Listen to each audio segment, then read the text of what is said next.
السلام علیکم۔ آج ہم ایک بہت ہی دلچسپ موضوع پر بات کرنے والے ہیں، مغلوں کی کہانی۔ اور یہ کہانی صرف بادشاہوں کی نہیں ہے، اس میں اور بھی بہت کچھ ہے۔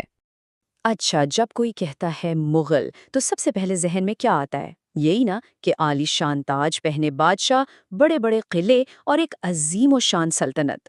لیکن اصل کہانی اس سے کہیں زیادہ گہری ہے۔ یہ صرف تخت و تاج کی کہانی نہیں ہے، بلکہ یہ ایک پوری قوم کی کہانی ہے، ایک شناخت کی، اور ان لاکھوں کروڑوں لوگوں کی جو آج بھی اس ورثے کو اپنے ساتھ لے کر چل رہی ہیں۔ تو چلیے اس مشہور نام کی پرتیں کھولتے ہیں اور دیکھتے ہیں کہ آخر مغل کا مطلب کیا ہے۔ کیا یہ صرف ایک بادشاہ کا لقب ہے یا ایک پوری قوم کا نام؟ دیکھیے، مغل اصل میں ایک اصطلاح ہے ان کمیونٹیز کے لیے جو جنوبی ایشیا میں آباد ہیں اور اپنا تعلق وسطی ایشیا کے منگول اور ترک قبیلوں سے بتاتی ہیں۔ تو بات صاف ہے، یہ صرف ایک شاہی خاندان کا نام نہیں، اس کا دائرہ بہت بہت وسیع ہے۔ ہاں، بابر سے لے کر بہادر شاہ ظفر تک ان بادشاہوں کو تو ہم سب جانتے ہیں، لیکن ان لاتعداد سپاہیوں، کاریگروں اور خاندانوں کے بارے میں کیا خیال ہے جو خود کو فخر سے مغل کہتے تھے؟ اصل کہانی تو ان لوگوں کی ہے۔ یہاں ایک اور دلچسپ بات ہے، یہ لفظ مغل آخر بنا کیسے؟ یہ ہمیشہ سے ایسا نہیں تھا۔ آئیے اس لفظ کے سفر کو دیکھتے ہیں کہ یہ منگول سے مغل تک کیسے پہنچا۔ یہ سارا معاملہ زبان کا ہے۔ دیکھیے، وسطی ایشیا میں اصل لفظ تھا منگول۔ اب ہوا یہ کہ جب یہ لوگ عرب علاقوں میں پہنچے تو عربی بولنے والوں کو گ کی آواز بولنے میں تھوڑی مشکل ہوتی تھی، تو انہوں نے اسے مغول کہنا شروع کر دیا۔ بس پھر یہی مغول فارسی اور اردو میں آتے آتے مغل بن گیا۔ کتنا دلچسپ ہے نا؟ اچھا، تو پھر ان کی جڑیں کہاں سے ملتی ہیں؟ ان کی جد امجد کون تھے؟ اس سوال کا جواب ڈھونڈنے کے لیے ہمیں وقت میں پیچھے جانا پڑے گا، سیدھا وسطی ایشیا کے میدانوں میں۔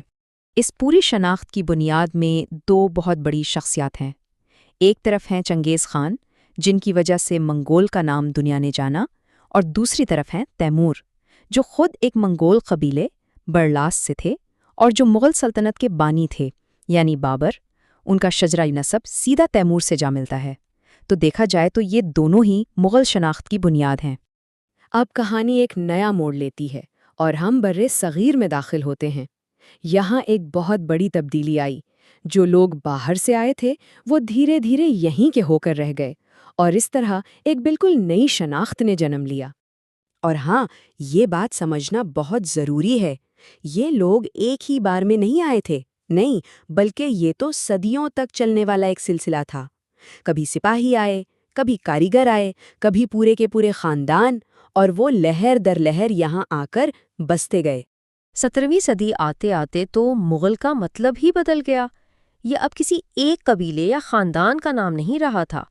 اب تو عالم یہ تھا کہ وسطی ایشیا سے جو بھی آتا اسے عام طور پر مغل ہی کہا جاتا تھا۔ اس میں کون کون شامل تھا؟ ازبک، چغتائی اور بڑے لاس ترک، تاجک، قزلباش، یہاں تک کہ ایران اور ترکی سے آنے والے لوگ بھی۔ یہ سب کے سب مغل کی اس بڑی چھتری کے نیچے آ گئے۔ اس سے ایک بات تو بالکل صاف ہو جاتی ہے کہ یہ معاملہ صرف نسل کا نہیں تھا، بلکہ یہ ایک نئی مشترکہ ثقافتی پہچان بن گئی تھی۔ تو سوال یہ ہے کہ آج اس ورثے کا کیا بنا؟ آج بھی مغل برادری موجود ہے، اور یہ بہت وسیع اور مختلف رنگوں پر مشتمل ہے۔ کبھی سوچا ہے کہ آج دنیا میں کتنے لوگ ہیں جو اس مغل منگول وراثت سے اپنا تعلق جوڑتے ہیں؟ تعداد سن کر شاید حیرانی ہو، 1 کروڑ سے بھی زیادہ، اور ان کی ایک بڑی تعداد آج پاکستان، بھارت، بنگلہ دیش اور افغانستان میں آباد ہے۔ اور آج کی مغل شناخت کئی شکلوں میں ہمارے سامنے ہے۔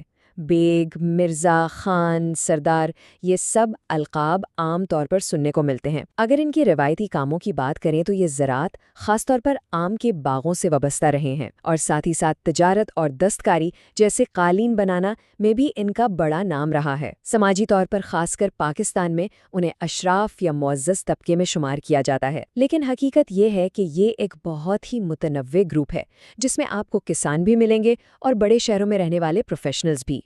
تو آخر میں ہم یہ کہہ سکتے ہیں کہ مغلوں کی کہانی صرف پرانی کتابوں میں بند نہیں ہے، نہیں، یہ تو آج بھی زندہ ہے ان لاکھوں کروڑوں لوگوں کی زندگیوں میں جو اس ورثے کو فخر کے ساتھ اپنے سینے سے لگائے ہوئے ہیں۔ تو آخر میں ایک سوال پر بات ختم کرتے ہیں۔ تاریخ صرف بادشاہوں اور جنگوں کی کہانی نہیں ہوتی، یہ شناختوں کے بننے اور بگڑنے کی کہانی بھی ہوتی ہے۔ مغل جیسے ایک نام کا یہ پورا سفر ہمیں اس بارے میں کیا بتاتا ہے کہ وقت کے ساتھ ساتھ شناختیں کیسے وجود میں آتی ہیں، کیسے پھیلتی ہیں اور کیسے اپنا روپ بدل لیتی ہیں۔